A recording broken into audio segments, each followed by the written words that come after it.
Hi, എല്ലാവർക്കും നമസ്കാരം. പുതുവർഷമായിട്ട് രാവിലെ തന്നെ നേരത്തെ എണീറ്റു കേട്ടോ. 5 മണിക്ക് എണീറ്റു. രാവിലെ കുളിച്ച് നിലവിളക്കൊക്കെ കൊളുത്തി.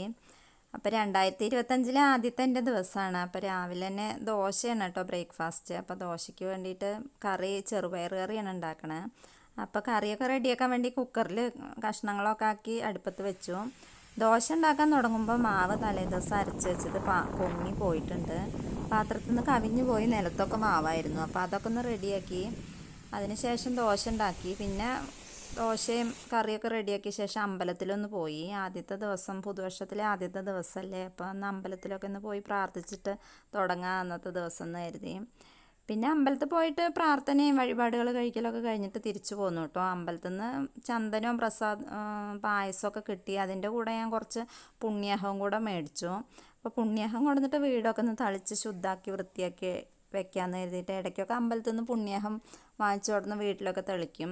അപ്പം അങ്ങനെ വീടിൻ്റെ എല്ലാ റൂമുകളിലും മിറ്റവും നാലുപുറം എല്ലാം തളിച്ചു. പിന്നെ അത് കഴിഞ്ഞിട്ട് രാവിലെ റെഡിയാക്കി വെച്ച ദോശയും ചെറുപയർ കറിയൊക്കെ കഴിച്ചു കേട്ടോ. അപ്പോൾ രാവിലത്തെ ഈ പരിപാടികളൊക്കെ കഴിഞ്ഞ് പിന്നെ കുറച്ച് പണികളൊക്കെ ഉണ്ടായിരുന്നു. അതൊക്കെ കഴിഞ്ഞിട്ട് പിന്നെ ഉച്ചഭക്ഷണത്തിനുള്ള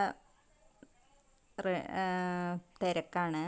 അപ്പോൾ ഉച്ചഭക്ഷണം ചോറും രസമാണ് ഉണ്ടാക്കിയത്. പിന്നെ രാവിലത്തെ ചെറുപയർ കറി ഉണ്ടായിരുന്നു, പപ്പടം കാച്ചി, പുളിഞ്ചമ്മന്തി ഉണ്ടായിരുന്നു, ചമ്മന്തിയും ചെറിയുള്ളിയും കാന്താരി മുളകും കൂടെ അരച്ച ചമ്മന്തി, പിന്നെ ജീരകവെള്ളമാണ് കേട്ടോ. അതൊക്കെ കഴിഞ്ഞു. ഉച്ചഭക്ഷണമൊക്കെ കഴിഞ്ഞു. പിന്നെ 4 മണിക്ക് വേണ്ടിയിട്ട് ചായക്ക് കടി ഉണ്ടാക്കാൻ വേണ്ടിയിട്ട് ഞാൻ ഒരു ഗ്ലാസ് അരി വെള്ളത്തിലിട്ടു കേട്ടോ. പച്ചരിയാണ് വെള്ളത്തിലിടുന്നത്. അപ്പോൾ പച്ചരി നന്നായിട്ടൊന്ന് 1 മണിക്കൂർ കുതിർന്ന ശേഷം നന്നായിട്ട് അരച്ചെടുത്തു.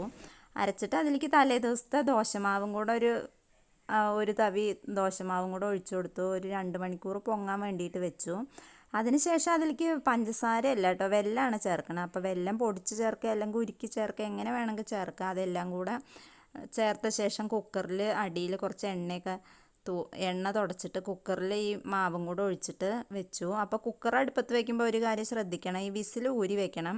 അങ്ങനെ വിസിൽ ഊരി വെച്ചിട്ട് ആ മാവ് ഒഴിച്ച് വെച്ചിട്ട് അങ്ങനെ ഒരു 10 മിനിറ്റ് വേവിച്ചെടുത്തു കേട്ടോ. അപ്പോൾ കുക്കറപ്പം ഉണ്ടാക്കണം ഇങ്ങനെയാണ്. അപ്പോൾ ഇതാണ് കേട്ടോ കുക്കറപ്പം. ഇപ്പോൾ റെഡി ആയിട്ടുണ്ട്, ചായ റെഡി ആയി. വീഡിയോ കാണുന്ന എല്ലാവരും എൻ്റെ ചാനലൊന്ന് 1K ആവാനൊന്ന് സപ്പോർട്ട് ചെയ്യണം കേട്ടോ.